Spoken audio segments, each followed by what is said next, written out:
bondscoaches aan de kant van DOS 46, Pascal Zegzwaard en Rick Wessel. Uw applaus voor DOS 46. De finale van vandaag is in handen van scheidsrechter Rick Voskamp en zijn assistent Alex Den Hartog. De bal wordt gesponsord door aluminiumopmaat.nl en de korven door Riesebos Online en Offline Promotie.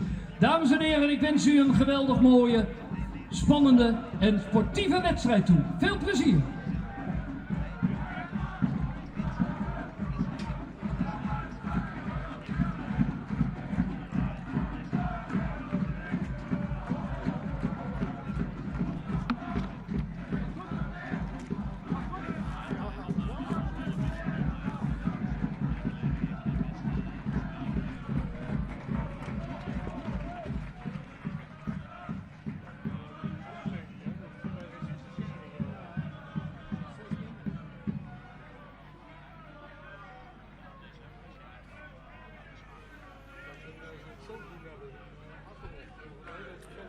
Goeie, welkom bij de livestream vanuit De Lier, Zuid-Holland. Waar we binnen bij het Nederlands kampioenschap veldkorfbal. En daarin gaan we eigenlijk een noordelijke derby, want LDODK uit Duggedik en Terwespel spelen daar tegen deze ploeg. DOS 46 uit Nijeveen. Een pikant duel dus. Twee ploegen die in de ereklasse A binnen waarin deel zitten. LDODK eindigen als kampioen in die pool en DOS 46 wordt tweede. Maar DOS 46 wist de kampioen van pool B te verslaan. Dat weer PKC met roeme cijfers. 20-14 maar liefst. En LDODK won van de nummer 12 van de ereklasse B. Dat weer Top uit Sassenheim met 21 nieuwtjen. En dus maar je deze beide ploegen uitmeidje wat de nieuwe Nederlandse kampioen wordt van 2019. Nog neer in de historie van Friesland is dat een Frieske ploegslager. DOS 46 vanuit Drenthe had dat al een paar keer gedaan. In 1982 had ze kampioen West en ik in 2000. LDODK had 2 jaar lien voor het eerst de finale helle, maar verleerd toe van Blauw-Wit Amsterdam. En dus is dit de kans om revanche te nemen op die verlenen finale.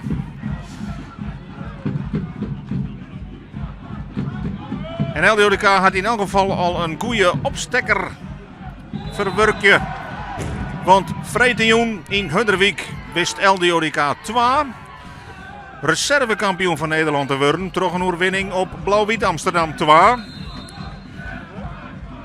22 nieuwtjen kwam er op het scorebord. Dus de primeur met een landelijke titel is voor LDODK 2. Maar wat zou het toch mooi wezen voor de selectie van Henk-Jan Mulder. Om een kroon op het werk te zetten op dit goede seizoen wat ze draaien. Playoffs helle in Seel. Daarin krekte licht voor PKC over 2 duels.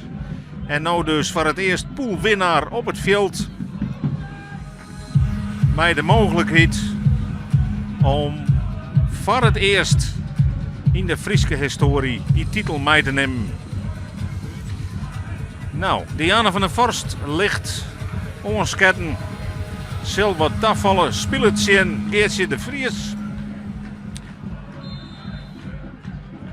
Geertje Hoekstra mag ik zeggen. Had ik nog eens een schotje voor LDODK spelen. Is dus wel degelijk een vrije zin. Maar speelt alweer een tal jaren bij DOS 46.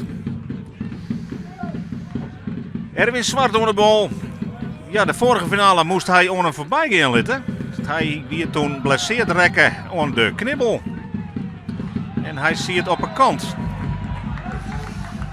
Dit is Tim Vlokstra, de man die zijn laatste wedstrijd speelt in het shirt van LDODK. Hij had bekendgemaakt dat hij vanwege het reizigen tussen Amsterdam en de Gediek kiest voor een ploeg meer in het zuiden. En die ploeg dat zal Top Sassenheim worden. afscheidswedstrijd dus voor Tim Vlokstra. En dat geldt ook voor Femke Faber. Die had onjoen te wijzen aan een andere fase in haar leven. Wil meer reizen, keer minder in beslaglijn worden terug haar sport. En daar is de eerste treffer.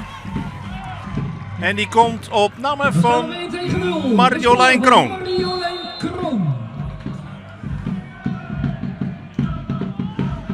Correct als in de cruisefinale in Top Sassenheim wordt de score dus hier van het terug Marjolein Kroon.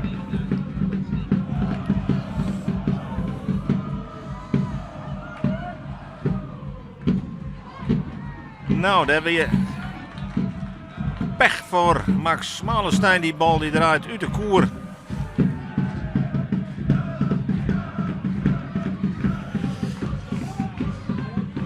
Ja, op voorhand dus een pikant duel, want hier wordt een overtreding maken. Zijt scheidsrechter Rick Voskamp en dus direct de strafworp voor Erwin Zwart.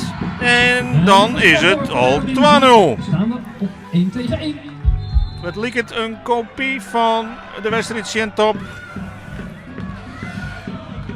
Excuus, 2 tegen 0.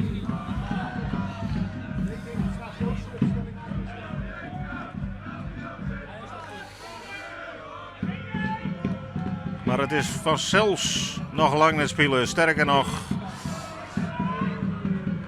de wedstrijden tussen DOS 46 en LDODK staan vaak rond voor spektakel en spanning.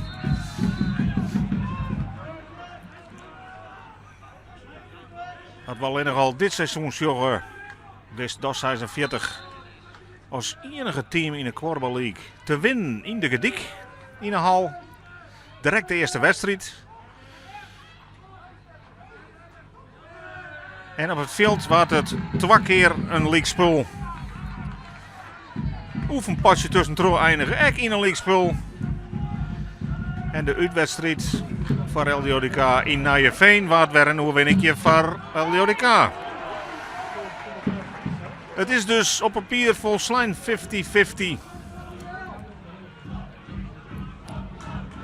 Maar zowel in de cel als op het veld eindigen LDODK op een ranglist heger als DOS 46 en daarom binnen zij toch wat favoriet aan dit duel.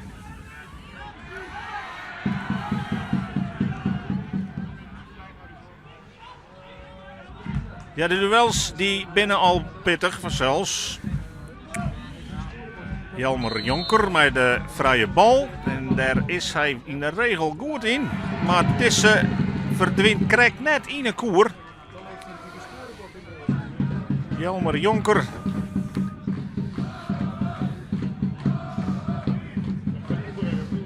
Topscorer van Nederland dit hier. En daar verspilt Friso Bode de bal. Het zou een mooie dubbelsituatie worden. Maar die bal wordt er goed tussenuit hellen. Terug door 46.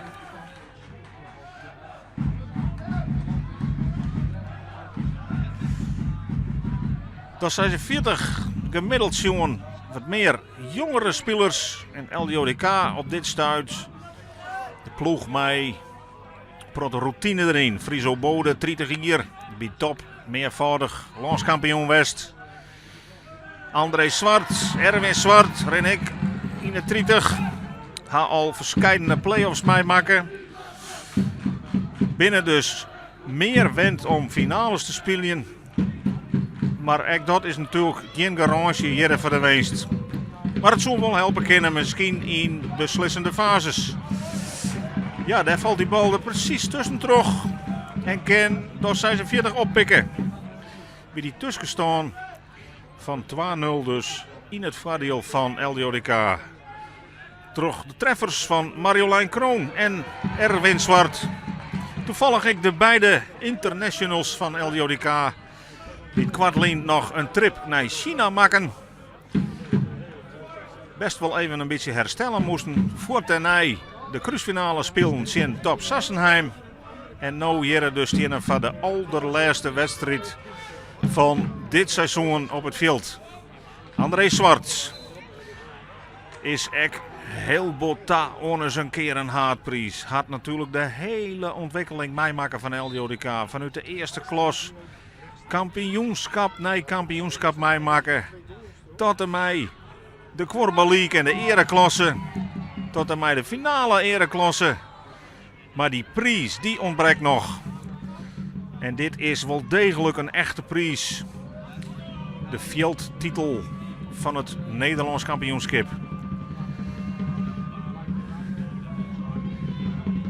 Prachtige accommodatie hier in De Lier.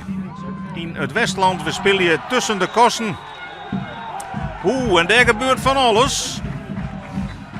Het schot van André Zwart wordt blokt. En Friso Bode komt er net goed uit onder de koer. En dit is vanzelfs wat de Dordzijde supporters gaan willen. Strijd van hun ploeg. En ze willen graag juichen om dit soort momenten.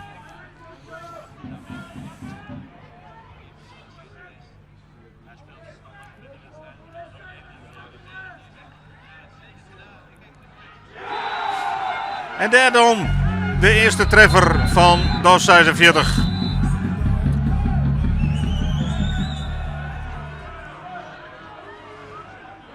Scheidsrechter Rick Voskamp roept Tim Vlokstra even bij hem.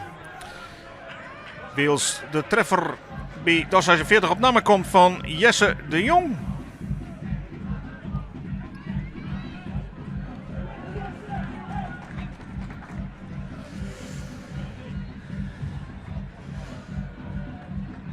En dan is het dus 2-1. En is de ontsluiting van de Drenten daar weer helemaal. 2 keer 30 minuten wordt er spelen.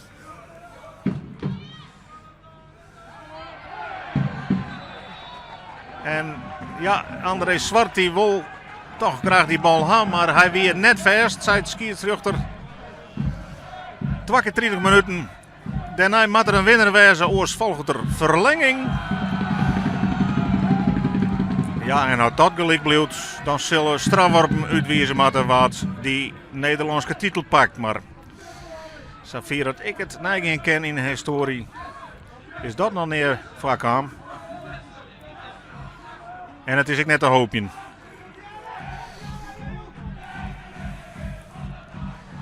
Er staat toch nog wel een behoorlijk stukje wien hier diagonaal uit het veld. En dat is wel van invloed op de schoten. Wien twerrt je wat, ja, toch een soort arena. Zit tussen de kosten en de sporthal in.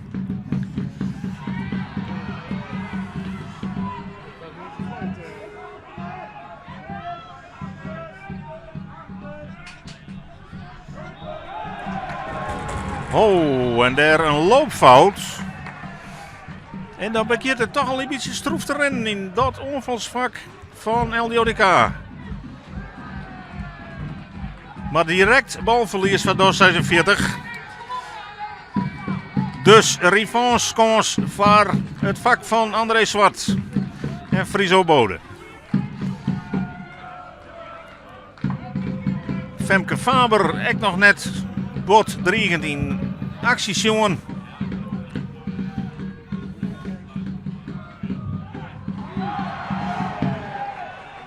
En nou wel het voordeel van Friso Bode. Harjan Visser is natuurlijk een lange jonge man. Ook international sinds kwart. Komt heeg met die duels. Maar weer in dit geval krijgt de let. Tempo leidt net boven heeg. En dat had natuurlijk alles te krijgen met de verdedigende tactiek van DOS 46. Speerpunten worden aan alle kanten vastzet.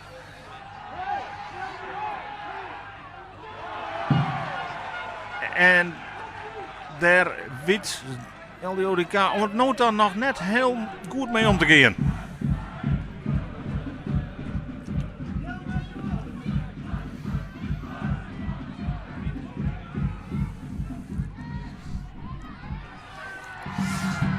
Maar aan de andere kant, binnen de rebounds ik continu voor LDODK. Oeh, dit is wel slordig.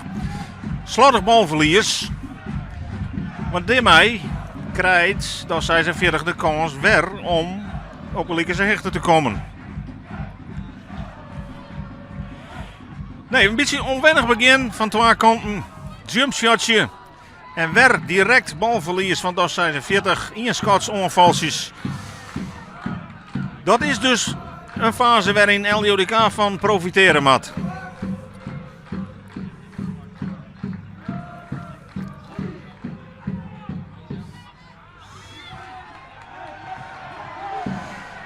Ja. De reboundkracht is net optimaal want nota. En die bal is oer de line west. Of wordt er fluiten voor een trainingje onder de koer. Daar wordt het spel hervat. Ja, en dan moet Jelmer Jonker vanzelfs die puntpositie pakken. De spits. Geweldig op dreef in de Korbbal League, in de Seel. Net voor niks. Topscorer van Nederland won.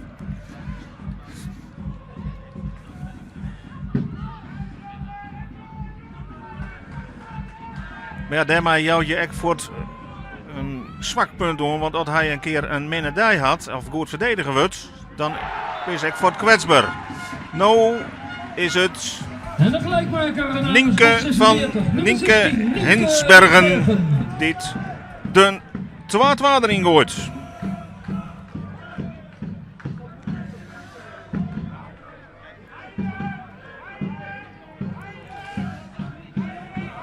Ja, dat onvalsvak van LDODK wacht eens te lang.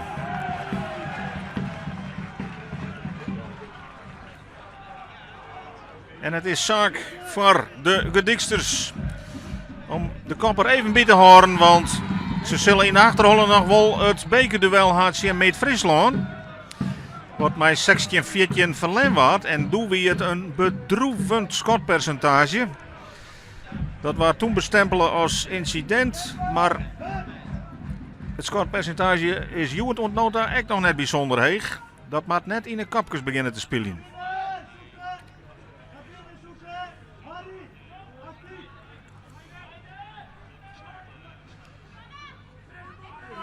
DAS 46 bij Max Malenstein. En Harjan Visser. Een skutter van formaat.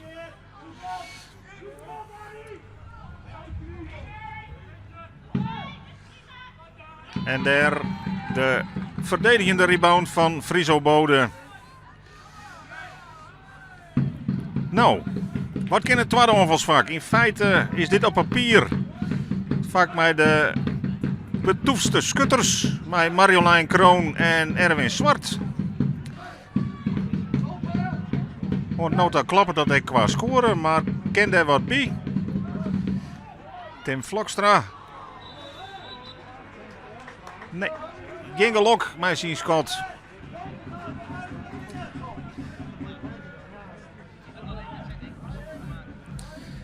Ja, dan hebben we straks haast 15 minuten spelen en is het nog maar 2-2. Dat is een bijzonder lege score. En daar de eerste vastsprong van DAS 46, Max Malenstein. Max Malenstein.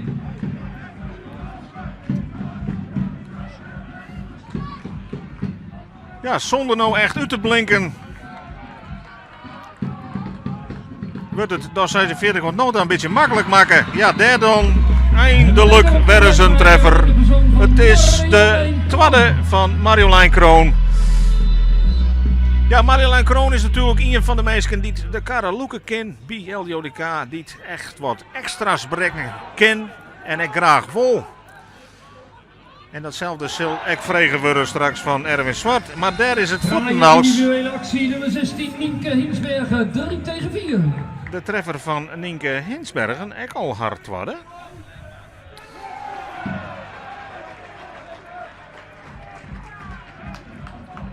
En is het initiatief langzaam maar zeker Nee, dat is 46 tas schoot.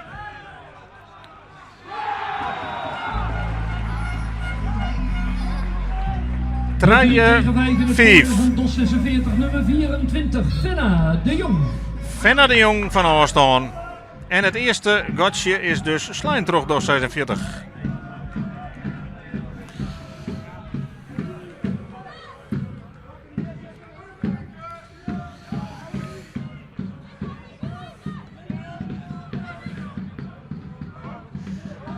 Weer het eerste onvalsvak van LDODK. En nou is het wel... Oh, daar wordt net van fluiten. Ik liep me toch zat dat Tim Vlakster die bal in de hand hier.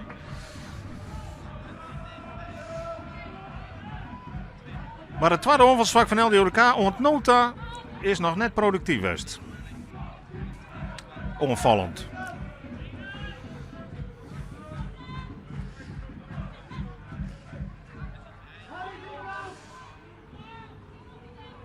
De rust bij DOS 46.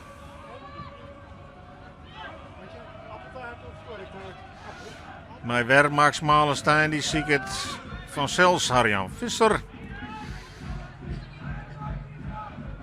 En geen druk van een schotklok, want die besteedt net op het veld. Oh, daar het misverstaan. In een seel had er een schotklok altijd... Daar staat 24 tellen op. Binnen die 24 tellen moet de koer minimaal onrekken wezen. En anders ben je als onvallende partij de bal kwijt. Dat speelt het net op het veld. En dus kun je volle langer op balbezit spelen en meer tijd dus benutten. Nee, dit misleert dit kansje van Marjolein Kroon. Weer een mooie dubbelactie met Marion Visser. Die al het seizoen haar plakje heroveren had in het eerste. Zij is ondertussen memwan van 2 ben. Maar het korbalje en kriebelen toch nog. Ze bezochten toch maar waar is dit hier. Meldde haar om bij de selectie en werkte haar op via het tweede. En nou dus alweer een heel skoft vast in het eerste. En ik Marion Visser mij bestempelen we als een van de routiniers. Die het heel nuttig is in het spul van LDODK.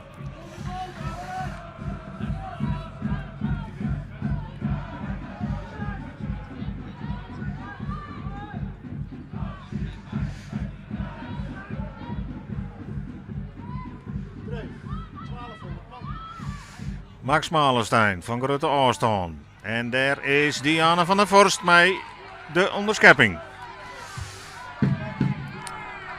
Ken LDODK de ontsluiting wegvinden. RW Zwart. Wij wordt nou verfluiten. Dat is een oortreding onder de koertje Tim Vlakstra. Ja. Dan is het toch te gauw de bal kwijt. Harjan Visser met de dubbel. En daar staat André Zwart te vangen.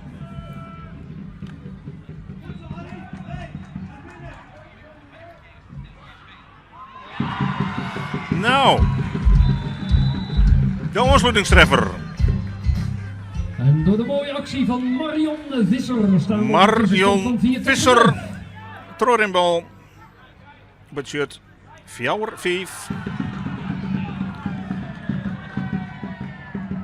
En de eerste 20 minuten van de eerste helft zitten er haast op.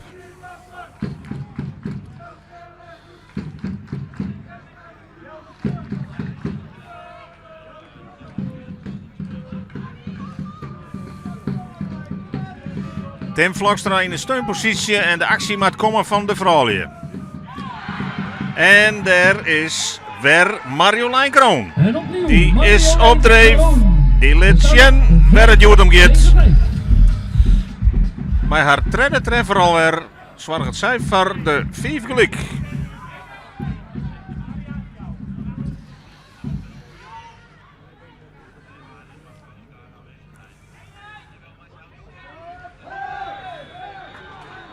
En daar wordt fluiten voor de strafworp. En die is dan voor Jelmer Jonker. En dan wordt die voorsprong toch wel weer heel vlot uit handen. Wanneer bekeert dit vak van LDODK mij te scoren? Want dat is ontnota wat er ontbreekt. Voorlopig liekt het er nog niet op. Want zo'n bal is ik net te vangen. Schot van Friso Bode. Nee, daar is ze echt even in actie, matten.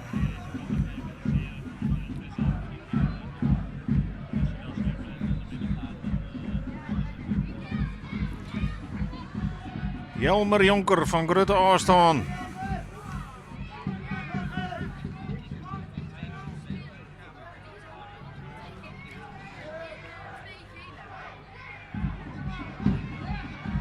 Goed verdedigen.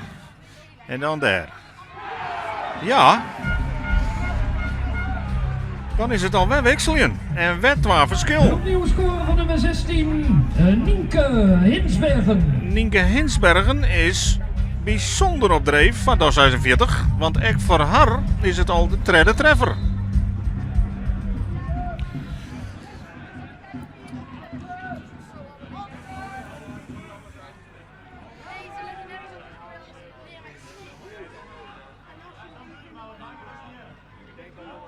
Vlokstra. Oeh. Levert die bal zomaar in.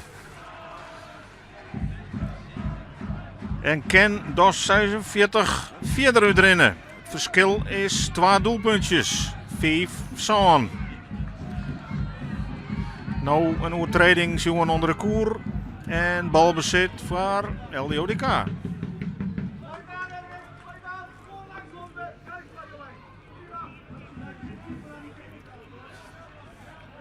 Marion Visser. Net. Maar ek LDODK net.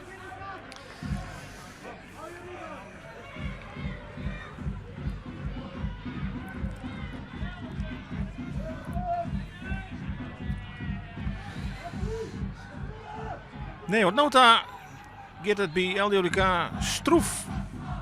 Net zat we wend binnen. Ze hadden reputatie om een soort goals te matchen. Dat doe ik vaak. Dat is de kracht. Dan kun je een productie krijgen. Dat is net zo slim. Verdedigend is het helemaal net zo raar om op dit moment zo'n doelpuntjes te hebben. Maar nog maar 5 scoort. Dat is gewoon te min.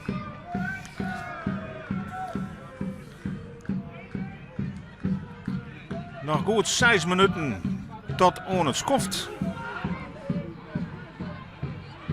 En waar pikt het op hier in aanval? Moet alles inderdaad komen van Marjolein Kroon of ben je meer schutters? Marjolein Kroon krijgt net Erwin Zwartan. Nee, die had echt nog net het vizier op scherp. Ja, en dan kan het vanzelfs een curieuze wedstrijd worden. Dan helpt balbezit net.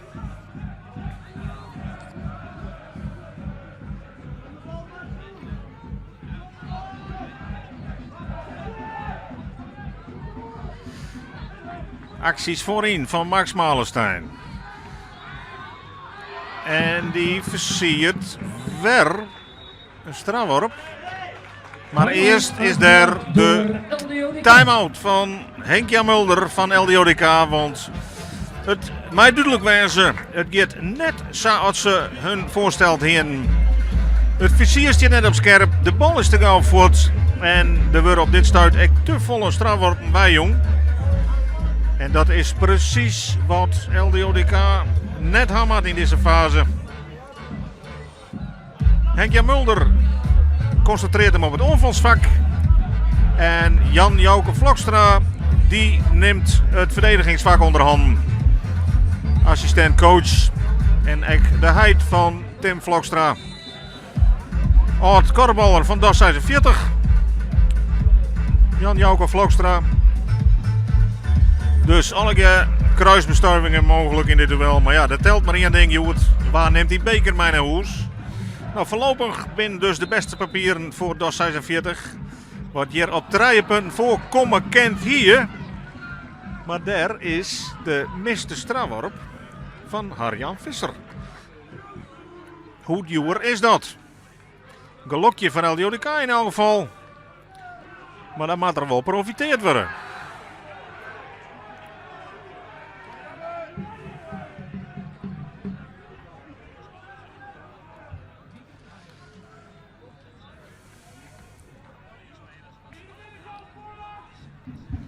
Het lijkt erop dat de Drenten nog wat gemietiger binnen als de Friezen.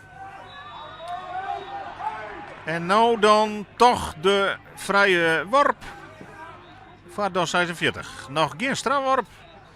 Maar bij herhaling van deze training zal uiteindelijk die bal dan echt naar die stip toe moeten. Erwin Zwart. Nou, dat zit in elk geval snor. Treffer in de persoon van nummer 11, Erwin Zwart. Tweede goal van Erwin budget 6 zoon.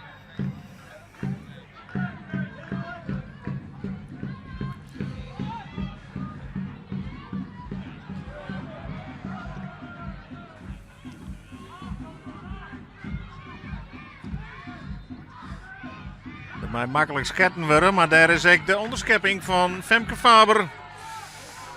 Die hebben we echt nog net zo aanvallend. En dat zal straks al matten, want het kan net draaien op één aanvalsvak.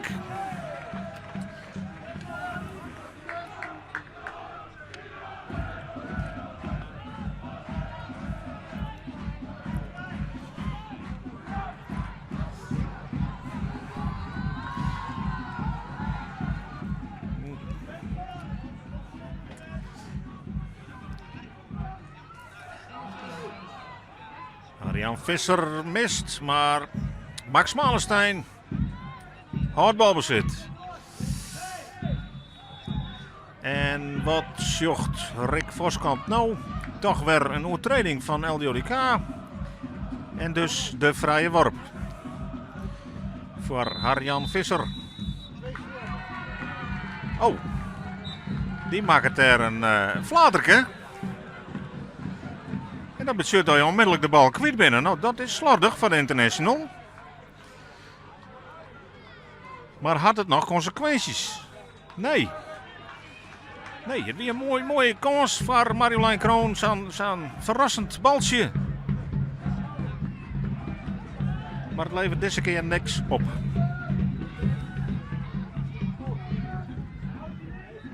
Nog 2,5 minuut voor het schoft. En de voorsprong voor DOS 46. 6 zoon. Nee, die 2-0 van LDODK. Waar het vlot liek. En daarna had DOS 46 eens alleen nog maar voorstien. Hier zelfs de kans om op 3 goals voor te komen. Maar zegt dat Harjan Visser een strafworp miste. En dat Erwin Zwart een vrije bal er wel in gooide. Dus in steef van 3 goals verschil is het nog maar 1. Maar LDODK wrakselt vooral maar zichzelf. Want ze hadden onvallend nog tenminste aanlitten. Zeker het ooraanvalsvak. Dit vak had alle goals maken op nota. Maar een haardrol voor Marjolein Kroon en Erwin Zwart. Die had nog eens in tweede goal. Gelijk ontgaande strijd. We staan op 7 tegen Songelijk. De score opnieuw door Erwin Zwart. En we kunnen dus feitelijk weer opnieuw beginnen. Jelmer Jonker bij het antwoord. Haast alweer. Want ja, psychologisch is het altijd lekker om de rest in te gaan met een voorsprongje. Al is het maar een puntje.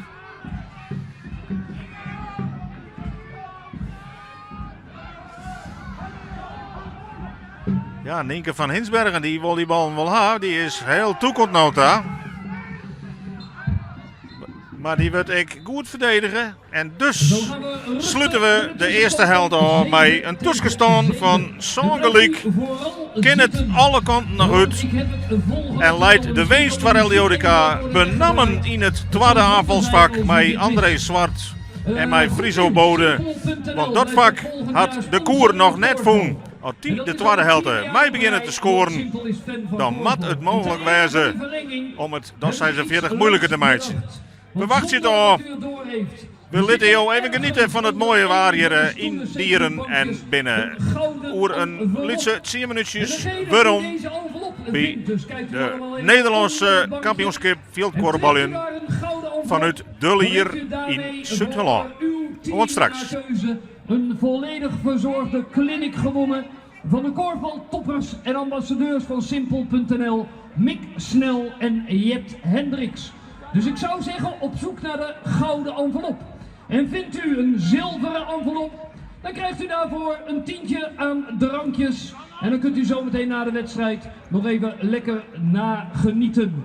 Dus kijkt u maar. En als u de prijs heeft gevonden, kom dan met de envelop naar beneden. Dan staan er mensen voor u klaar om de prijs aan u te overhandigen. En dan gaan we ook meteen door naar het zogenaamde sneldoelen. In de finale van het sneldoelen hebben we Bart en Ruben. En die gaan de strijd met elkaar aan. En de prijs is niet mis. Te winnen valt een gesigneerd shirt van Suzanne Struik. Dus je doet het niet voor niks. Veel succes!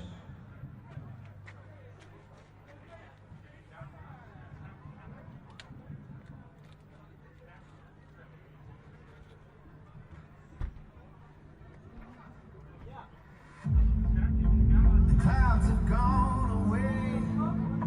Started a brighter day. We have waited far too long.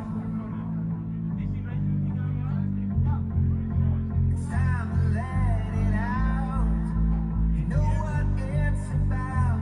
Waited all to feel the sun. The harder it gets, the faster we seem to fall in love. The deeper we fall, the more we lose control. Set your mind free, heroes.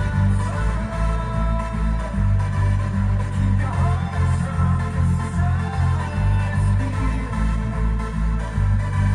Set your mind free, heroes. Get in the sun.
We gaan kijken waar Ruben op uitkomt.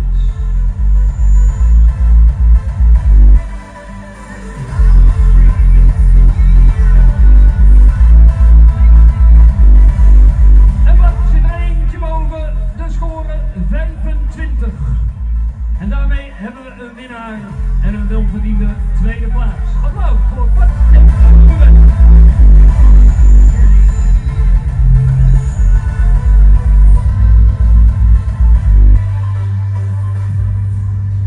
Clouds have gone away. Started a brighter day. We have waited far too long.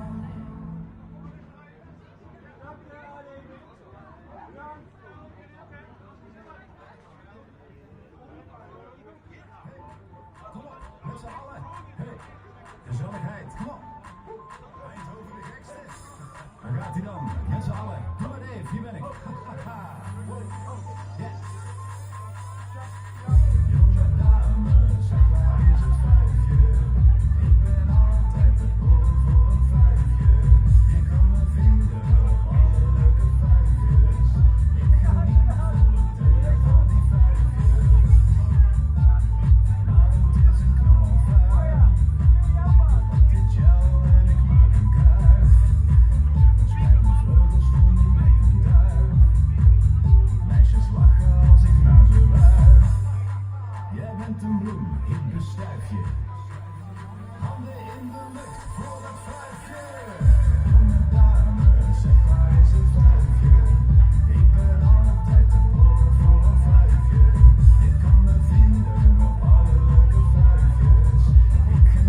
kom weerom bij de fieldfinale korballen 2019 tussen LDODK uit Duggediek en Terwispel en DOS 46 uit het Drentse Nijeveen. Na de eerste helft stiert er een tussenstand op het boord van San. Dat binnen net een soort doelpunten. En het opvallende is bij LDODK al het eerst dat alle goals maken binnen in één vak. Namelijk het vak van Erwin Zwart en Marjolein Kroon. Die maken elk treien. En de andere goal komt op noodopname van Marian Visser, een vakgenoot. En bij DOS 46 is Nienke Hinsbergen bijzonder op dreef. Zij prikte er al 3 ballen in. En zorgde ervoor dat de druk op LDODK groot blijft. LDODK begon de eerste helft met een vlotte voorsprong van 2-0. Maar had daarna eigenlijk de hele tweede helft achter de feiten oorron. De Silwat Barrematte in de tweede helft benamen mij het vak van André Zwart, Friso Bode, Femke Faber en Diana van der Vorst. Want dat vak had het god van de koer nog net voen. En ze zullen mij scoren matten om de druk op te vieren op DOS 46. Henk-Jan Mulder, hier jochs in beeld, de trainer van LDODK, Ino Lis, mij Jan-Jouke Vlokstra, zijn assistent. Want er zit nog 30 minuten tussen hun en de allereerste Nederlandse titel die het mogelijk naar Friesland verhoezen ken. Ja, Pascal Segwaard is de coach van DOS 46 en die zal echt heel graag die beker arresteren willen. Wat brengt de tweede helft hier in De Lier, in Zuid-Holland, hier tussen de kossen van het Westland? Nou, dit is een antwoord wat duidelijk is. Femke Faber liet direct zien hoe het doorsmat. De eerste goal van dit vak, echt de eerste goal van Femke Faber. En de voorsprong voor LDODK. En ken die ploeg uit de Gediek nou de voorsprong vasthouden.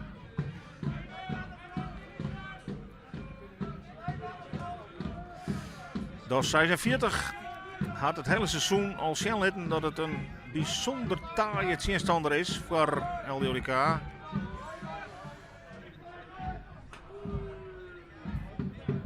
En het helpt altijd het beste in hun boven in deze onderlinge duels. Ze knokken haar helemaal leeg. En dat had al aardig wat punten op smitten. Daar is alweer de ontsluitingstreffer. 8-8. Nummer 24, de gelijkmaker. Fenna de Jong met haar tweede treffer.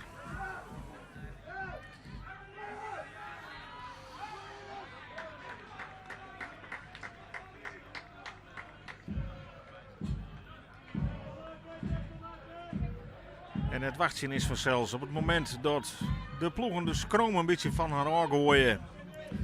Dat de frivole combinaties die echt wel mogelijk binnen, dat die wat meer showed worden.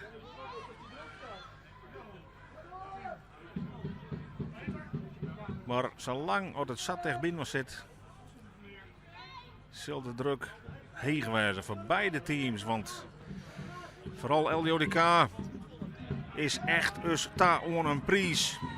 Binnen al jaren dwaande sterker en sterker te worden in zowel de Korfbal League als de ereklasse. Maar het is nog net tastbaar. Het is nog net te zien met een beker.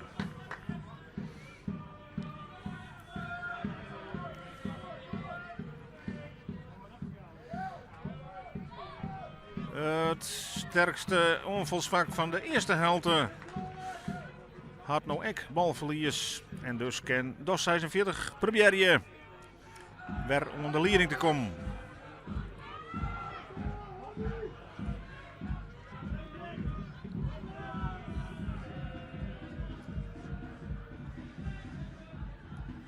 Concentratie bij Friso Bodits en Max Malenstein van Grutte Ooston. Nee, de rebound voor Harjan Visser. Het wordt alle keer keurig delzet. Zo min mogelijk risico om de bal te verspillen. Ja, en als er net een schotklok mij ticket, kun je gewoon lang balbezit houden. En dan is daar Geertje Hoekstra met de nieuwe voorsprong van DOS 46. 8-9 in het voordeel van DOS 46, Geertje Hoekstra.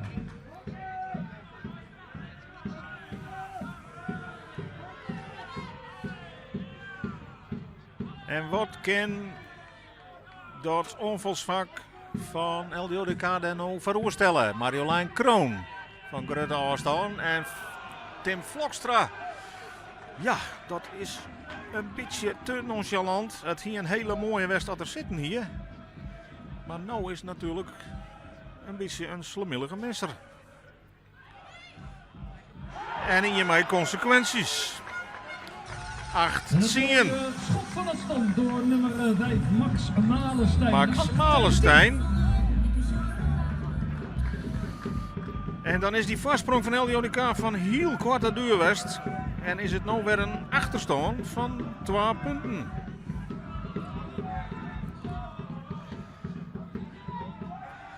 En dan komt het dus toch weer om op dit vak wat Nota nog maar 1 goal produceerd had van de 8.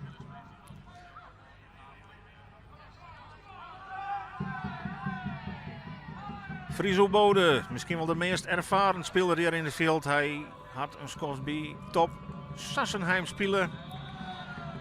Pakte daar meerdere titels, zowel op veld als in de zeel. En dit is dan de specialiteit van Femke Faber. Normaal sprutsen. Maar ja, het is boeten. Je stiert het wien, dus die druk op. Dit weer een echte misser.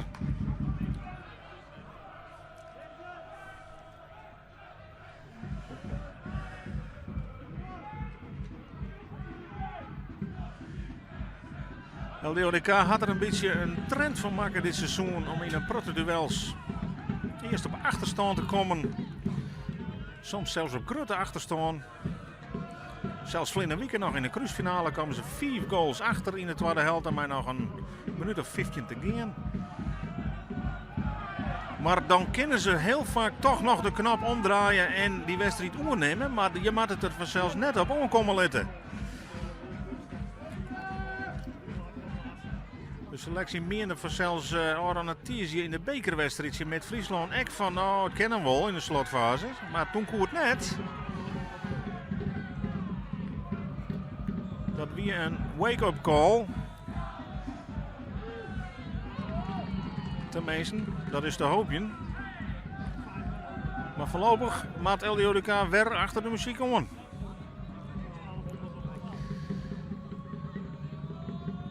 André Zwart.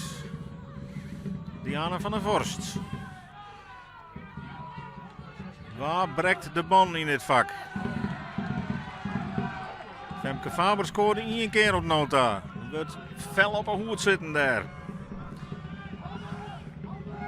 André Zwart had ook last van die wien. Ja, die wien helpt vanzelfs net. Die stiert je toch wat vervelend in de lengte over het veld. Maar ja, dat geldt ook voor DOS 46. En dat maakt het dat het doelpunt nog nooit uit Juwe binnen.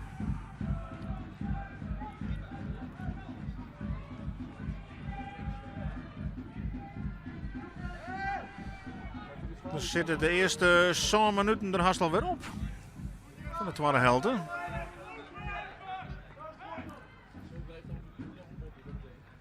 En is het voorlopig DOS 46 wat lekker balje in. Maar die 2-0 voorsprong. Oeh, en daar een hele grote kans van tegenbij.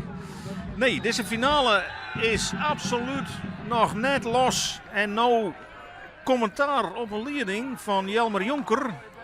En daar is Rick Voskamp niet van gediend.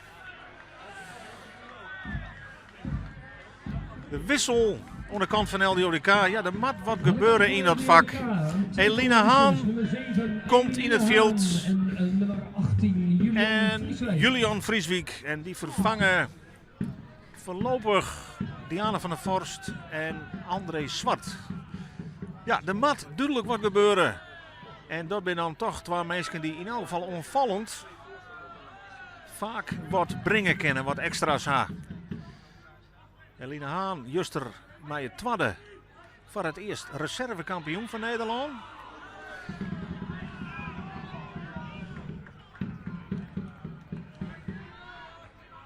Ja, die bal die rekken ervoor, dan is het voetbal en dan bloedt het balbezit bij LDODK. Dus die spelers die moeten nog in een flow zitten van het tweede. Oh, en daar een groot misverstaan tussen Friso Bode en Julian Vrieswijk. Nee, het niveau van LDODK is voorlopig nog net wat we van hun wen binnen. En het zou wel bijzonder sneu van hun wezen. Wat dat hun opbrekt in de laatste wedstrijd van het seizoen. Wat wel de belangrijkste wedstrijd is.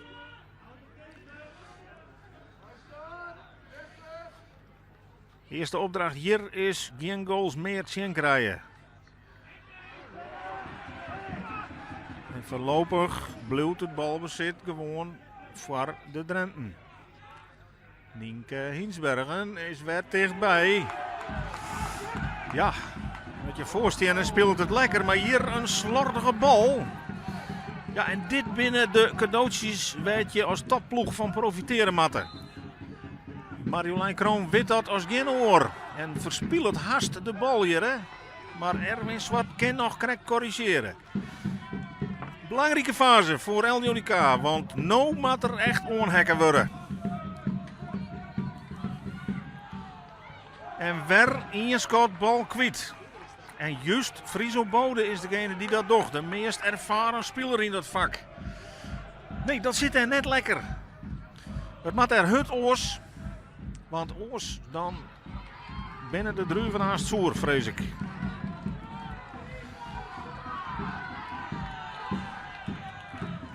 De waan weet je goed in binnen. Friso kroept onder de koer. De vrouwje moet het nou oernemen. Femke Faber, maar ik Eline Haan. Met haar schotkracht. Zie je de kansen makkelijker op. Het is nou 4 bij de koerwij. Balbezit blijft voorlopig. Er wordt forceerd sketten. Het is net soepel.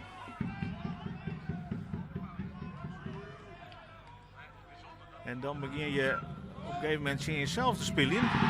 Nou, is dit dan een goed signaal? Julian Vrieswijk zorgt voor Njogensen en de ontsluiting.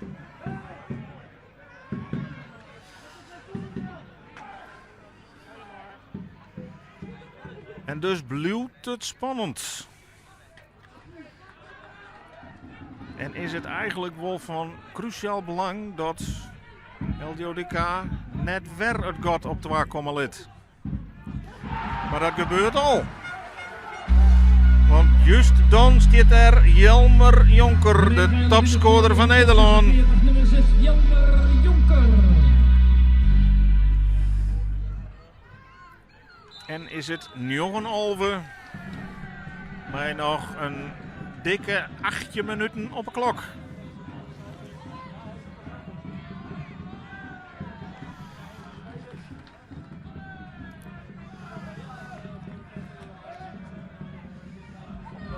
Ja, in deze fase wordt de kaf van het koren scheiden. En zij doet meer dan haar plicht. Marjolein Kroon. Want zij noteert haar 4e treffer deze wedstrijd. Eerste in de tweede helft.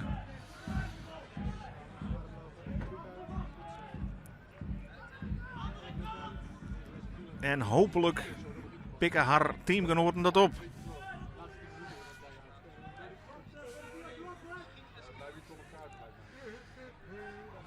Factor tijd zal heel iets belangrijker worden. Lange onvallen speel je. Dat is het wapen van Mid-Friesland in die bekerfinales in LDODK. Heel lang balbezit, 4 bij de koerdel zitten. Net in pakt de bal. We hebben het nou van fluiten. Een strafworp, zei de scheidsrechter. En dan kan het verschil dus weer op 2 gebracht worden. En dat gebeurt. Harjan Visser. De strafworp. 10-12. Harjan Visser.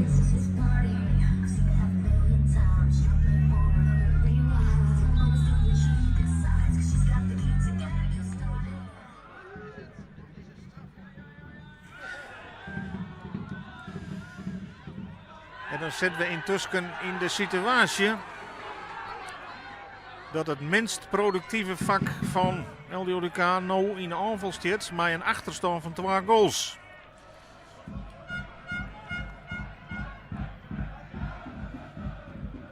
En dus zullen de wissels dadelijk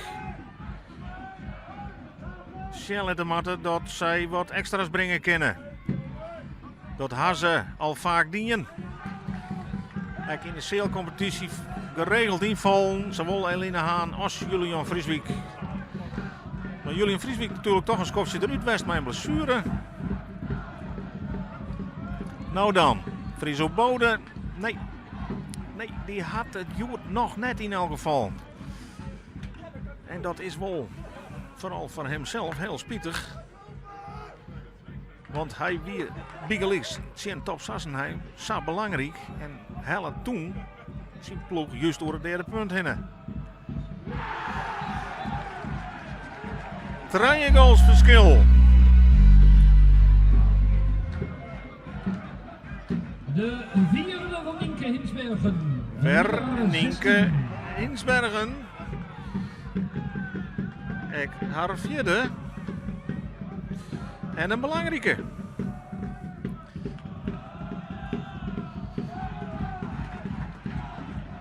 Want nou kan DOS 46 het speltje spelen wat ze zo graag willen.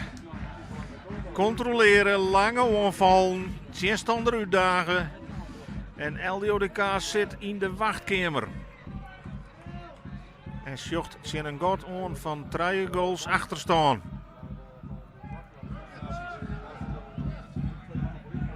15 minuten te gaan. 1 helte de helft van een helte nog te spelen op dit NK in de Lier.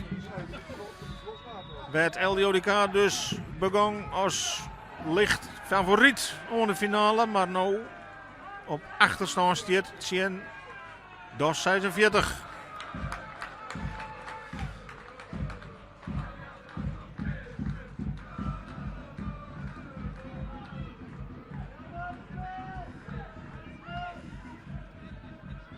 Ja, bij gewoon supporters zal die vorige veldfinale nog wel eens door de holle spoekje. Het is in Blauw-Wit Amsterdam, 2-1. Toen begon LDODK heel goed. Stie Rom voor in de eerste helft. Bij het Skoft staan ze 1 puntje achter. En ze kregen uiteindelijk met 10 goals verschil onder kont. Dat weer een draak van een tweede helft te doen. En wat er gebeurt, dat gebeurt net weer. Zult de gedachte best hebben, maar voorlopig is het gewoon 10-14. Nog een tussenstand van 10-14. Jelmer Jonker.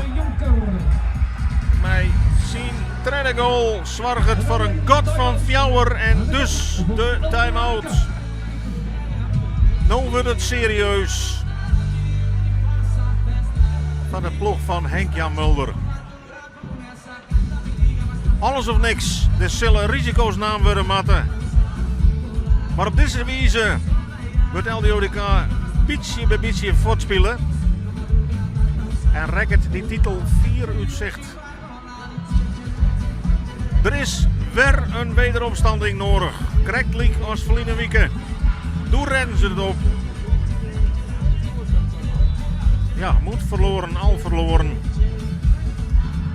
Maar dat het er op dit moment net al te rooskleurig uitzocht, dat mij duidelijk wezen.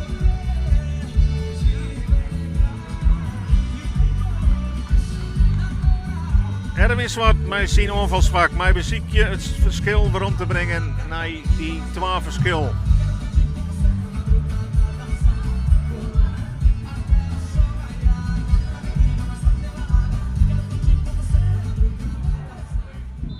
Ja, en Gronkabal, de supporters van LDODK, binnen de lijn. Juster Grut feest met Twadde vanwege de eerste titel. Hier Marjolein Kroon. Die miste Trorinbal. En de herkansing werd net benut. Even een blessurebehandeling bij DOS 46. Daar had hij de bal op een vinger gekregen. Zat het likkend.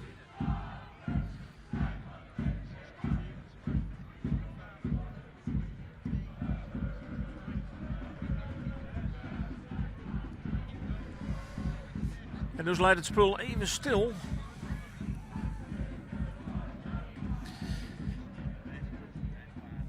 Nee, LDODK maakt het in elk geval van haar eigen supporters wel heel spannend. En daar in de reerde hoeken van DOS 46, daar begint het feest heel tijd wat uitbundiger te worden. Begrijpelijk vanzelfs. Maar die romme voorsprong van 4 goals. Ken LDODK het verschil weer wat litser meidje.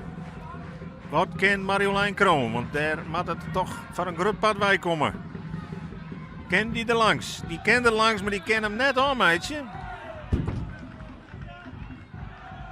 Maar er is fluiten voor een oortreding. En dat biedt Erwin Zwart de kans om wat waarom te doen via een vrije worp.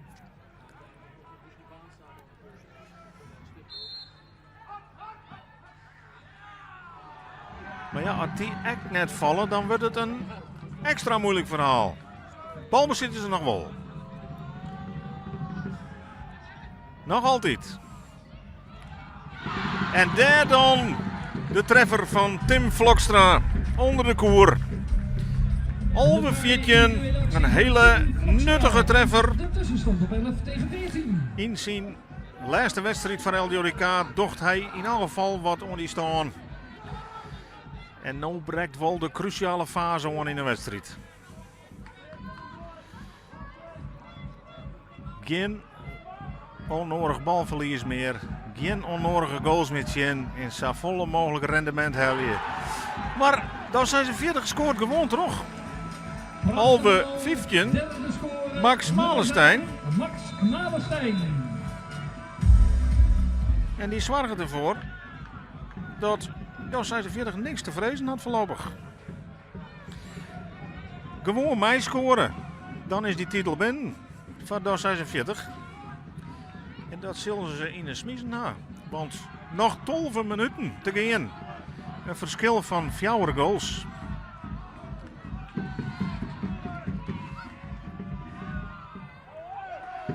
En weer balverlies.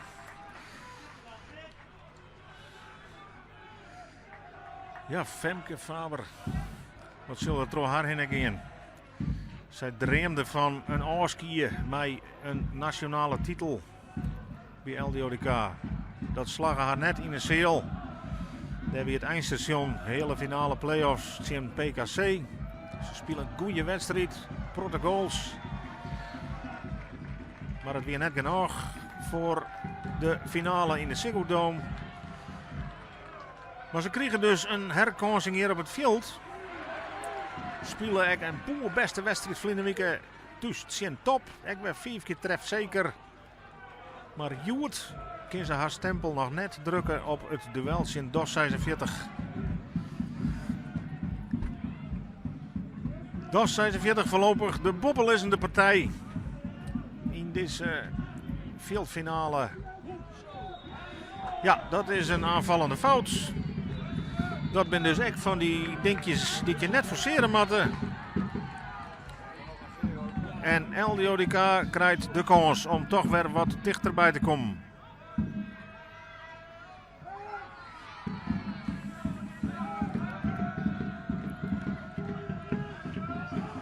Eline Haan. Bloedt die bal binnen. Die bloedt nog krek binnen. Maar dan wordt hij toch zo weer uit handen. Nee jongens, dit ben geen goede signaal van dit onvalsvak. En de holsjes beginnen al wat te hangen. Het zult toch net weer zo uit de hand glippen. Het hele seizoen op veld de beste ploeg van Nederland West. En dan let je het glippen in de finale. Dat had LDODK dan echt om haar zelfste tankje. Had dat uitkomen zo. We zijn nog net z'n vier. Skiertsruchter die leidt het spul even stil.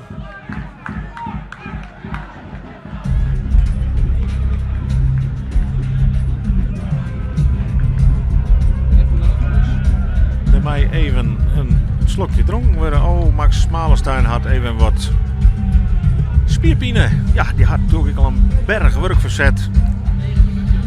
Doet er altijd. Explosief mansje. Is altijd op zijn best. Het zijn Frieske ploegen. En Henk-Jan Mulder staat alweer langs de kant. Met een opmerkelijke wissel, want hij brengt Julian Vrieswijk in het team van LDODK nou voor Friso Bode. En André Zwart is dus weer om in dat vak. Ja, de mat nou risico's naam worden, de mat forceerd worden, de mat er goals komen.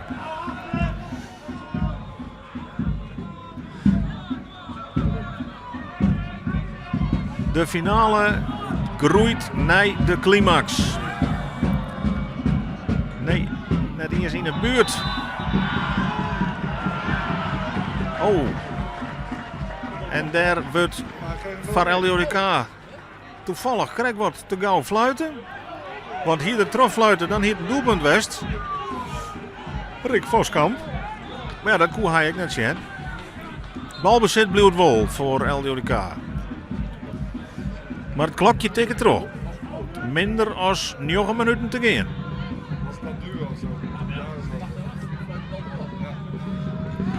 En daar is Femke Faber. Kan het dan toch nog? Femke Faber met haar tweede treffer.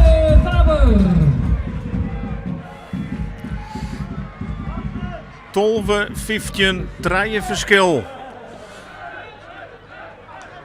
En de kunst is om het nou dicht te houden en zo gauw mogelijk dat balbezit weer uit te nemen.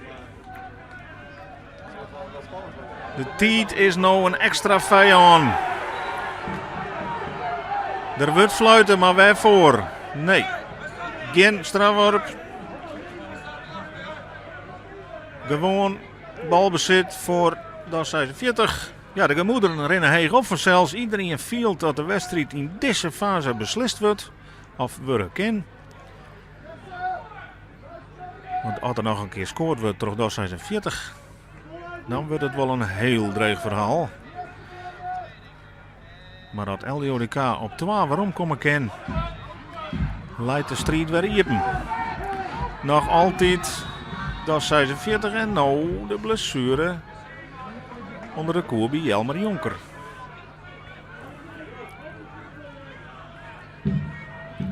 Ja. Het is een protte vregen van de spelers. Het is hier behoorlijk warm hier op dit centercourt in de Lier. Dat slurpt krachten op. En in die slotfase en met deze spanning had dat het nodige effect op de spelers en hun eventuele kramp. Zo'n minuut Njogen officieel nog te gaan. Bij die 15-12 voorsprong voor DOS 46. En daar werd de rebound voor DOS 46. Dat doet zo knap, ja. Dat is een wapen in deze wedstrijd. Want hoe vaker je ziet te kennen in een ongeval, hoe groter de kans wordt op die score. Nienke Hinsbergen had er al 4 in lezen. Jelmer Jonker is altijd op drijf. Ziet oer de koer heen. En nou is het Tim Vlakstra. En wat beslist de scheidsrechter? Strafworp. Dus Vlakstra zou te let west gaan. Cruciaal moment. 12-16. Strafworp. Jelmer Jonker. 4 verschil. En is dit dan de beslissing in deze finale? 6 hele minuten gaan. Ja, in de zaal binnen 4 doelpuntjes aan maken. Daar is de eerste in elk geval. Tredje 16 Erwin Zwart. Maar de tijd begint nou echt te dringen.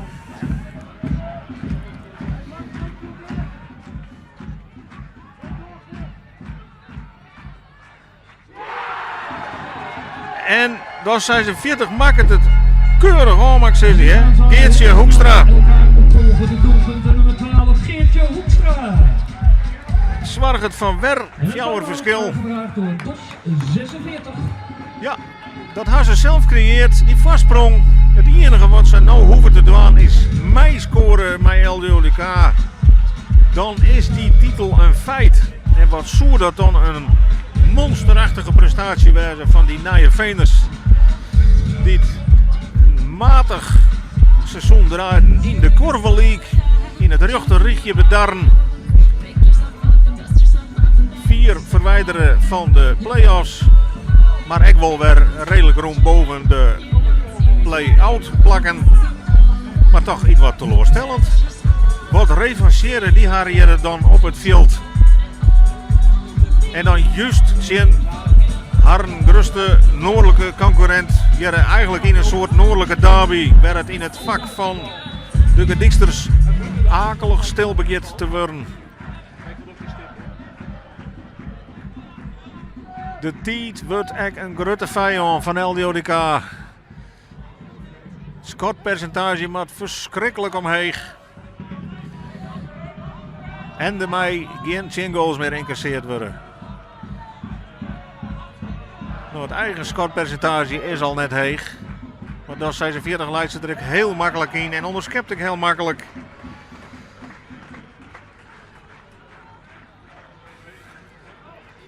Dus voor de gediksters begint zich toch een drama te ontwikkelen.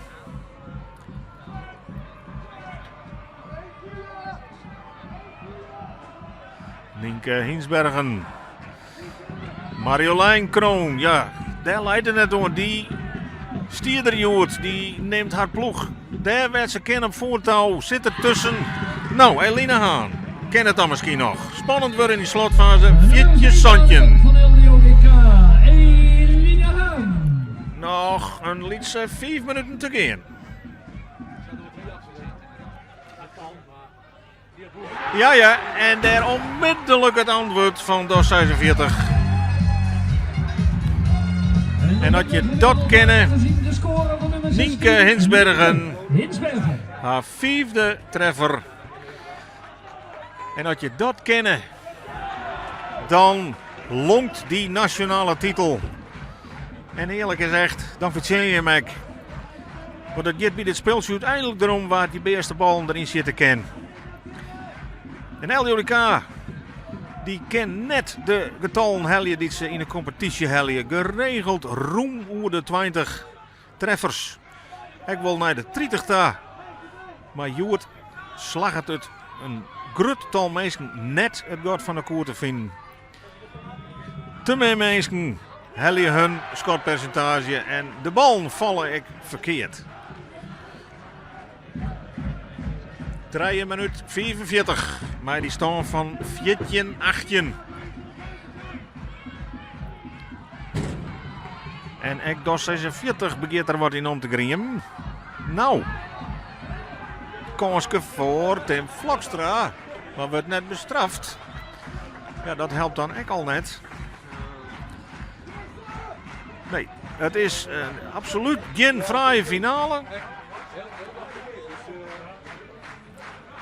En het dreigt nou echt de spanning er wat uit te gaan. Terug die roeme vastsprong van DOS 46 die ze vrij makkelijk oranje horen kennen in de slotfase.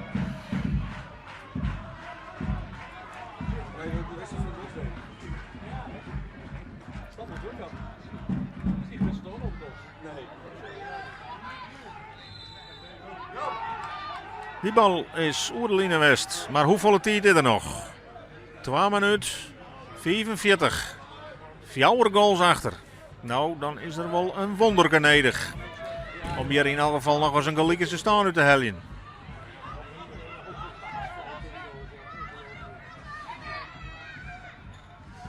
Nee hè, nee. Het mij net zo wezen, Joert, voor LDODK. Het is DOS 46. Wat Jere heerlijk balje ken. Die ploeg in het vak horen. Tijd lekker vol spelen. Het feest is natuurlijk al lang en breed begonnen. Voor de Nijeveeners. Want nou jou is het voor zelfs nooit en te nemen meer voort. Die laatste 2 minuten. Dat wordt een heerlijk gevoel om dat uit te spelen. Daar helpt niks meer aan. En dat is een geweldige teleurstelling voor de Gediksters. Weer naar één schot de bal voort. Nee, de wedstrijd is natuurlijk al volle jeder verlen. In die eerste helte had één vak geen rendement hellen. Daar werd normaal sprutsende krachtleid van LDODK. In een protte spelers die het scoren kennen. Daar kunnen ze marges opbouwen, daar kunnen ze een vastsprong opbouwen. En die kunnen ze dan vervolgens verdedigen. Maar ze moesten er achteraan. Ze moesten volgen. En het weer DOS 46 wat dicteerde. Dit binnen wanhopige schoten van Erwin Zwart. Vorige finale op veld zit er op een kant. Weer er blesseerd onder knibbel. Nou mocht hij eindelijk zelf ik meedoen. Ja, grote titels had hij natuurlijk achter zijn namen. Vooral titels, Europese titels. Maar ja, dat is mij oranje. En hij hier de kans met zijn team. Om dat nou hier op het veld te doen. Maar dat zal net gebeuren. Marjolein Kroon mist zelfs deze bal nou. Ja, dan is daar het laatste fluitje. En is DOS 46 heel verrassend de nieuwe Nederlandse veldkampioen 2019. Zij winnen in een doelpunt eerlijke wedstrijd met 8-4 van de favoriet LDODK. En pakken dus historisch jongen haar derde veldtitel. Na 1982 en 2000. Nou in 2019 de derde veldtitel voor DOS 46. En voor DOS en voor LDODK ben de druiven wel heel zoer. Zij hier het beste seizoen uit de clubhistorie. Waren eerste in de ereklasse. Speelden Top Sassenheim uit de kruisfinales. Maar nooit het barremat in de finale. Dan juist rent het mis. Femke Faber neemt afscheid, voorlopig in elk geval, zonder titel op het hoogste niveau. Zij is nog maar 24 jaar. Ze had al zijn van, ik zeg net dat ik nooit werkkorrelballen, maar tak hem hier ben ik er even tussenuit. Hopelijk kan zij ergens de motivatie vinden om erom te komen. Ja, het is nou tijd om een kwart even te treesten. Het is net oors, het weer een heel lang seizoen. Met een heel soort hechtepunten, met een heel soort mooie dingen. Maar de kroon op het werk van Henk-Jan Mulder, Jan-Jacob Vlakstra en zijn selectie mocht er net op komen. Juster Jonne Wol, want laten we net vergeten dat het tweede van LDODK de eerste Friese ploeg is die het Wol een landstitel naar het noorden hellen.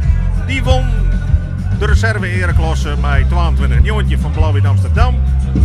Maar het eerste team, dat oordeel van de selectie, stiert met lege handen zien de Reerden uit Drenthe. Die op basis van hun schotpercentage terecht won in deze finale met 8-4. De noordelijke derby dus toch weer in het voordeel van de Nijeveeners. En wat zal die daar lekker smijtje.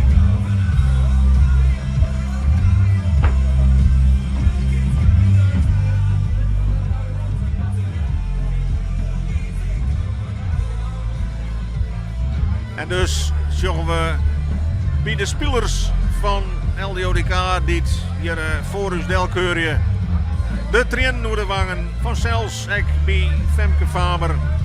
Ja, de bereisting bij de supporters zijn hier juster een geweldige jong.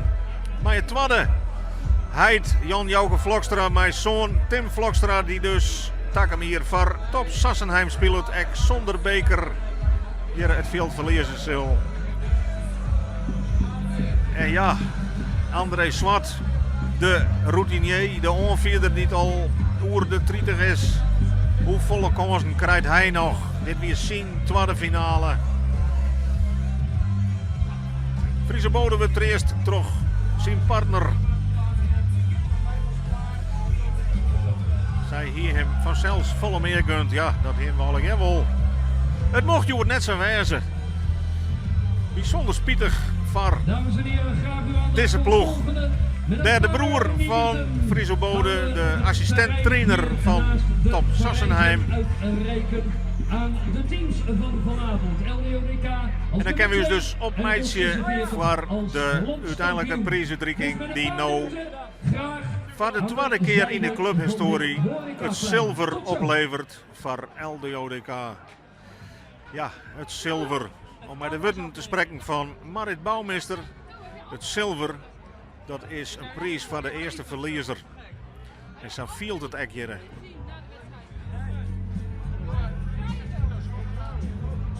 Dit is een tikje die aankomt op een gediek.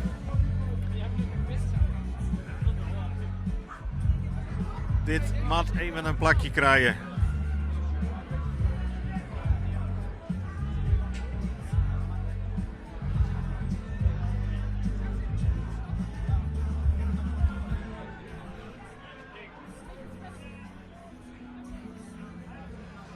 Ja, de Femke Faber. Ja, zij hier het heel graag oorzongen. Maar zij kon echt net van komen dat LDODK 4 onder haar schotgemiddelde bleu. Ze hier zelf maar 2 treffers in de tweede helft. Stier de eerste helft droeg. Ja, dat geldt eigenlijk een beetje van het hele vakwedstrijd in spelen. En dat had de ploeg uiteindelijk toch oprutsen. Er bent de min goals maken. 18 krijgen in een wedstrijd van 60 minuten. Dat is net volle. Verdedigend weer er dus net volle aan de hand. Maar 14 meidje. Dat is LDODK onwaardig. En dat kost het ze Joert de kop. Marion Visser. Ja, ik zei hier haar meer voorstelt van deze finale. Inmiddels ek routinier, mem van 2. Prachtige jonkjes. Maar zij had echt zien laten dat zij het nog prima aankent, dit niveau. De ereklasse, Korba League. Het is te hopen dat ik zij nog even troffel. Hier bij LDODK om het jonge talent wat er wel degelijk onder zit te komen op te vangen. Wij wies de meidje. En kleer te stomen voor die prijs die er dan toch een keer komen matten zal. De verwachting weer dat ze Joert een goede kans zien op die eerste titel. Maar die verwachting kwam net uit. Want deze ploeg, die stierde Joert. Dat is 46. Die je beter met de kansen om, beter met de spanning om. En pakt de nationale veldtitel 2019.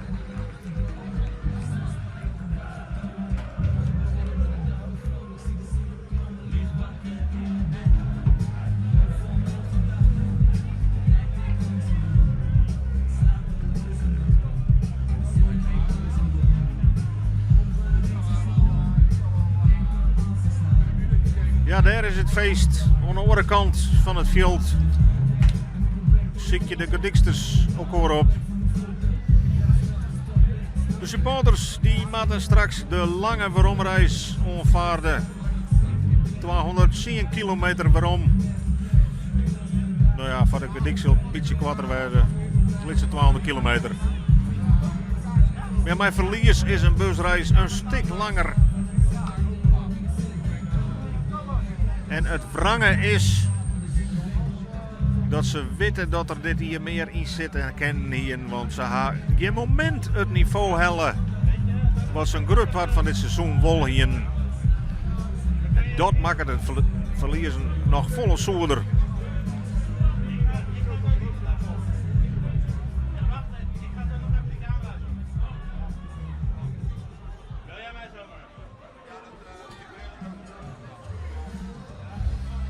Griekenbal ken de vlaggen, de attributen weer op roem je.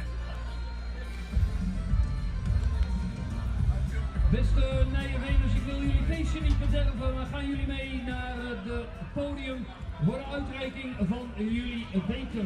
Graag binnen een paar minuutjes. Dankjewel. De finalisten worden oproepen haar retenmeidje voor de uitreiking van de beker. En ik voor de treersprijs, die zilveren medaille. Pascal Segwaard, trainer-coach van DOS 46, pakt dus zijn eerste grote prijs met DOS 46 en bekroont een seizoen met een echte haardprijs.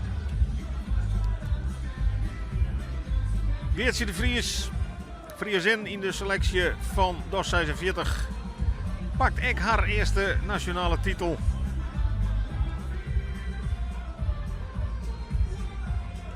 En hier kennen ze weer een heel seizoen op teren. De hele simmer zal dit noffelijks meidje van DOS 46 de veldtitel ook nog zien. Een van haar grootste opponenten, LDODK uit Duggedik.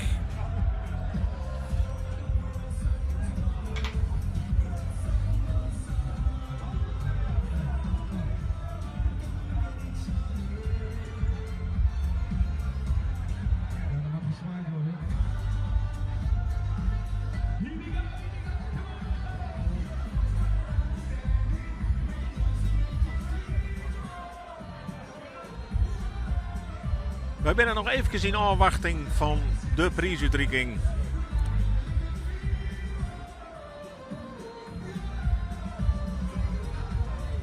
Laten we dat nog even meenemen. Maar oh, de kater is groot bij LDODK. Nog niet weer de selectie zo breed. Nog niet wat met Savol.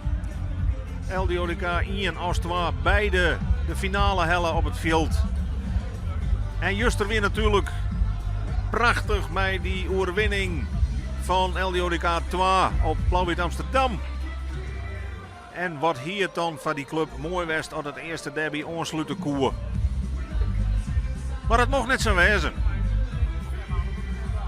De trouwe supporters van de Griek moeten wachten op een moment om eindelijk die landelijke beker mogelijk een keer in ontvangst nemen te kunnen. Het is dit hier, net slagen, krijgelijke min als 2 lijn. Ja, en hoeveel kansen krijg je? Dat is altijd maar afwachten. Het is net vanzelfsprekend dat je daar meer samen weer die finale helje. Concurrentie is groot in Nederland in de sterkste competitie die we hebben op de wereld.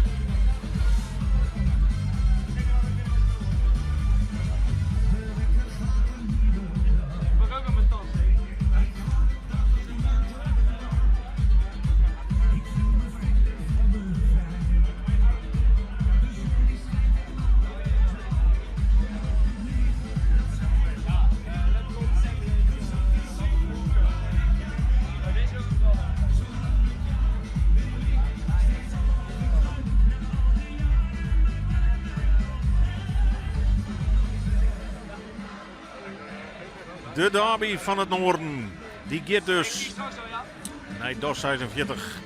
Het weer de finale van de fieldcompetitie in Nederland. Toevallig ik de noordelijke derby. Maar het weer duidelijk dat DOS 46 het vizier beter op scherp hier als LDODK. Zij winnen dus ter jochte met 8-4. En Maya haar een jaar lang kampioen van Nederland nemen op het veld.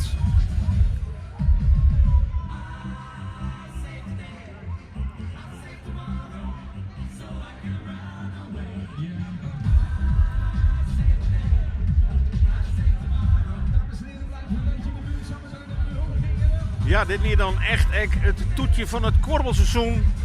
De spelers krijgen dadelijk een wolverzinnen vakantie, even een paar weekend ertussenuit, want een paar weekend vrij en dan wordt er alweer opgebouwd naar de volgende competitie. Voorlopig longt de vakantie En wat zal die heerlijk smijtje van deze groep. Mij die nationale titel in de boeze.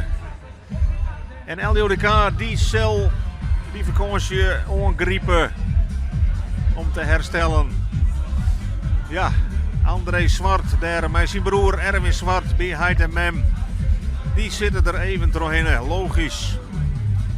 Dit hier absoluut net zo hoeft. Zij ha hun normale niveau net helje kent joert. En dat had ze de kop kosten. Voor Erwin Zwart is het seizoen sowieso nog lang net dien. Sterker nog, hij zal together met Marjolein Kroon als international aanst heel gauw weer aansluiten bij Oranje. Want in augustus wordt het wereldkampioenschap korfbal in alweer spelen in Zuid-Afrika. Hij had dus maar heel kwart even tijd om de zin te verzetten. En kan daar dan op jacht naar een wereldtitel. Daar zullen er nou nog net mee douane wezen. Wij zullen straks dus bij ons douane om enkele reacties te samelen. Hou vooral uw website in de gaten. Daar zullen meerdere artikelen verschijnen. Maar het sprookje is net uitgekomen. LDODK koer net als eerste Friese seniorenploeg die titel naar Friesland te helje. Zij winnen in de finale de mindere ten opzichte van DOS 46. Met 18-14 gangen ze onderuit. Een vierst te leeg scorpercentage nekte de ploeg van Henk-Jan Mulder. En dat betekent dat zij genoegen matten met het zilver dit seizoen. En eigenlijk net de belening krijgen die ze misschien wel verzinnen hier. Schrale troost is dat het tweede team, de orenkant van de selectie dus, vol slagen is in die titel. Groot compliment wurg. De breedte, daar markeert het net aan bij LDODK, maar ja, je moet er op de dag van die finale dus staan. En dat is net slagen. En dat we dus een aandachtspunt voor Takkum seizoen.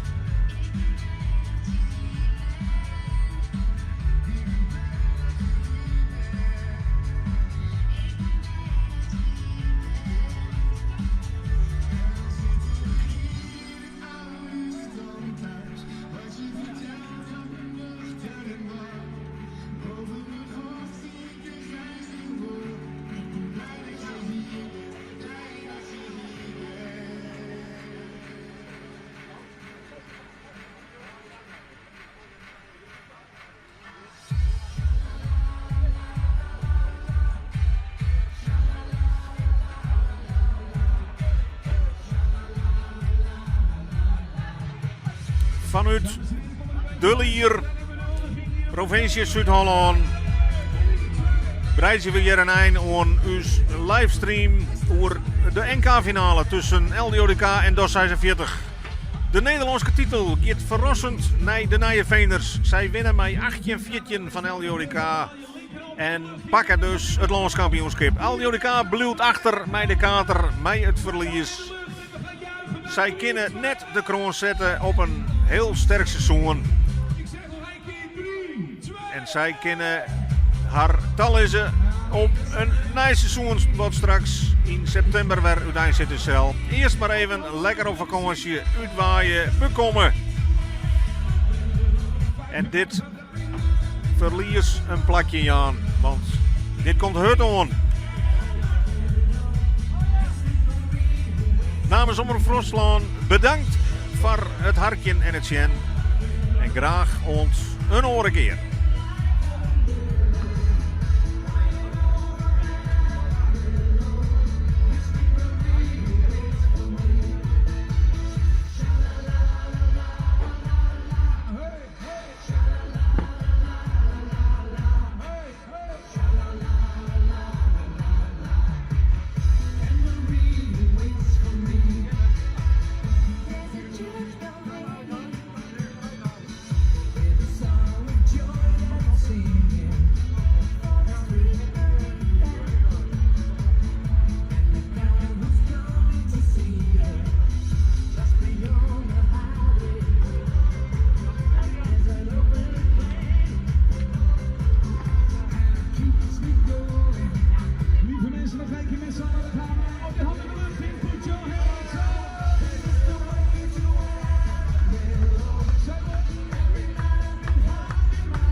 zeker de opdracht van de cameraman. Wat is dat nou? Jammer. Weer een schot, hè? Ja, hè? Oh, nee, maar ik heb zo'n soort.